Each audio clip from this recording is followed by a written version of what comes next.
जब ये बुजुर्ग औरत कचरा उठा रही थी तभी उसे मशीनों की प्रॉब्लम तुरंत समझ आ गई। फैक्ट्री ने बाहर से एक्सपर्ट बुलाने में ढेर सारे पैसे खर्च कर दिए थे, लेकिन वो एक्सपर्ट जानबूझकर काम स्लो कर रहा था। उसका मकसद कंपनी को छूना लगाना था। डायरेक्टर का असिस्टेंट इतना परेशान था कि बार बार जमीन पर पैर पटक रहा था। वो एक्सपर्ट से रिक्वेस्ट कर रहा था कि मशीन जल्दी स्टार्ट करे, लेकिन एक्सपर्ट बोला कि हर मशीन को कैलिब्रेट करने में आधा महीना तो लगेगा ही। उसने असिस्टेंट को बाहर तक निकाल दिया और बोला कि ये उनकी कोर टेक्नोलॉजी है और हम किसी को भी पास नहीं आने देंगे। सबसे बुरा तो तब हुआ जब मशीनें ठीक भी नहीं हुई थी और एक्सपर्ट पहले ही 2 करोड़ की कंसल्टिंग फीस मांग रहा था। वो बुजुर्ग औरत भी अब सहन नहीं कर पाई, क्योंकि रिटायरमेंट से पहले वो फैक्ट्री की बेस्ट टेक्नीशियन रह चुकी थी। उसके लिए तो ये प्रॉब्लम 1 घंटे से भी कम में सॉल्व हो सकती थी। जैसे ही वो मदद करने वाली थी, औरत का उसकी पुरानी स्टूडेंट से सामना हो गया, जो अब उस पर हंस रही थी और ताना मार रही थी। लेकिन जब असिस्टेंट को उस बुजुर्ग औरत का नाम पता चला, उसकी आंखें चमक उठी। ये वही टेक्नीशियन थी जिसे प्रेसिडेंट काफी टाइम से ढूंढ रहा था, क्योंकि उसके टाइम पर उसकी स्किल्स पूरे इंडस्ट्री में फेमस थी। उसके रहते कोई भी इंपोर्टेड मशीन प्रॉब्लम नहीं देती थी, लेकिन वो घमंडी स्टूडेंट जो अभी अभी चीफ टेक्नीशियन बनी थी, उसी ने उसे फैक्ट्री से निकाल दिया था। फिर भी उस बुजुर्ग औरत को बस मशीन ठीक करनी थी और चुपचाप वहां से चले जाना था, क्योंकि उसे पता था कि उसकी स्टूडेंट ने शॉर्टकट से कुछ ढंग का सीखा ही नहीं, और अगर वो जाती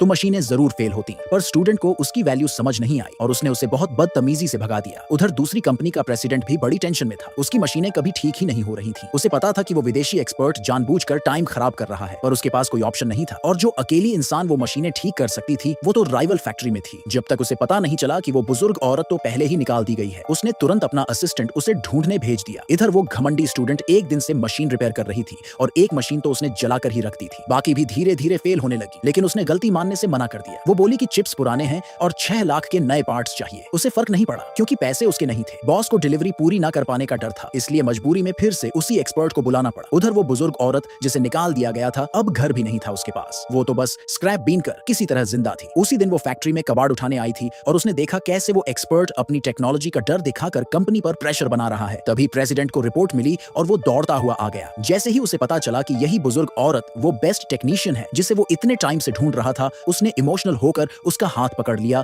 और अपनी पूरी सिचुएशन बता दी। वो बोला कि अगर टाइम पर ऑर्डर नहीं निकला तो कंपनी को 1 करोड़ में से 1000 का भारी पेनल्टी भरना पड़ेगा, यहाँ तक कि उसे जेल भी हो सकती है। बुजुर्ग औरत ने उसकी सच्चाई देखी और हेल्प करने का फैसला किया, लेकिन उसने अभी मशीनों को छुआ भी नहीं था कि एक्सपर्ट ने उसे रोक दिया। वो बोला कि सिर्फ वही इन्हें ठीक कर सकता है और अगर कोई और बीच में आया तो वो हाथ भी नहीं लगाएगा। स्टूडेंट भी भागी भागी आई और कहने लगी कि ये औरत तो बस कबाड़ बीनती है, अगर मशीनों को हाथ लगाया तो और बिगाड़ देगी। लेकिन चाहे जो भी कहे, प्रेसिडेंट ने उस बुजुर्ग औरत की स्किल पर भरोसा किया और अपने असिस्टेंट को तुरंत एक एग्जेम्पशन कॉन्ट्रैक्ट तैयार करने को कहा। वो बोला कि अगर कुछ भी गलत हुआ तो पूरी जिम्मेदारी वो खुद लेगा। ये सुनकर बुजुर्ग औरत ने बिना हिचकिचाए साइन कर दिया और बिना कुछ बोले सीधा मशीन ठीक करने निकल गई।